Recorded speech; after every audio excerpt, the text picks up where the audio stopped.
હાલો મિત્રો, જય શ્રી કૃષ્ણ, જય માતાજી બધાને. કેમ છો બધા? મજામાં? મજામાં જ હશો ને મજામાં જ રહેજો.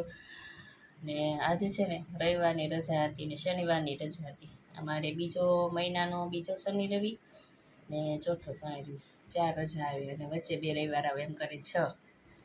એટલે કાલે શનિવારે ઘર સાફ કર્યું ને આજે થોડાક વાસણ, તાંબા પિત્તળના વાસણ પડ્યા હતા તે બાકી રહી ગયા. આમ તો પિત્તળ ઓછું છે, તાંબુ વધારે છે. મેં કીધું ઘસી નાખીએ એમ. હું તમને બતાવું કે મારા વાસણ કેટલા છે ને કેવા. ઘસવામાં થોડુંક કેવરાવા, પણ તોય મને છે ને એ વાસણ બહુ ગમે. એ વાસણ કેમ ગમે એ હું તમને કહું, પણ તમે પહેલાં મારા વાસણ જો.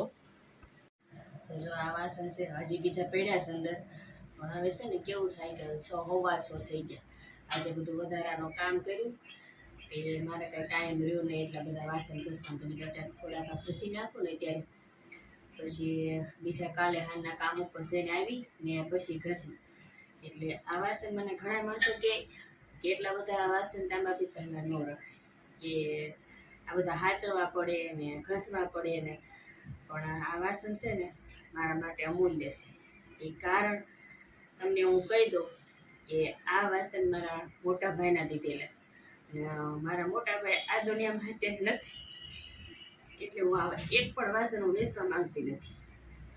આ વાસણ હું કોઈ દિવસ જ્યાં સુધી હું જીવીશ ને ત્યાં સુધી મારું વાસણ નહીં વેચે.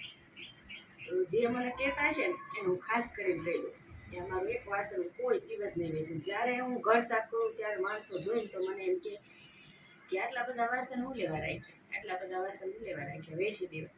હજી પડ્યા જ છે મારે. અને એ માણસો બરોબર જ કે એમ કે એકલા પાંડી મારથી ઘરનું બહારનું મારા હસબન્ડ પેરાલિસિસનું એ બધું મારા ઘણું ખરું કામ હોય. પછી શનિ રવિની રજા હોય ત્યારે મારા કોઈ વસ્તુ બીજી આડાવડું લાવવા મૂકવાનું હોય, પછી કોઈ ઘઉં દળાવવાના હોય, બાજરી દળાવવાની હોય, એટલે આવું બધું કામ હોય મારે, એટલે મારે ટાઈમ નથી રહેતો.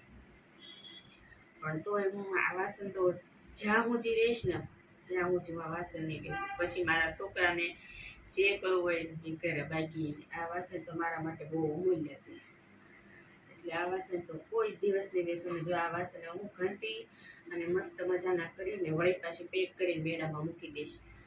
પાછી હાથમ આવશે ને ત્યારે જો ટાઈમ રહેશે ને તો ઘસીશ, ને તે રાવા દઈશ ને પછી દિવાળી હેઠે કરીશ. એટલે આ વાસણ મને જ્યારે હું આ વાસણ ધોવા કાઢું ને ત્યારે મને મારા ભાઈની યાદ આવે. પણ તોય મને મારા હસબન્ડ કહે છે કે વાસણ તું પેક કરી દે, તો વાસણ લેશ ને એટલે તને તારા ભાઈની યાદ આવે. પણ તોય મને મૂકવાનું મન નથી થતું.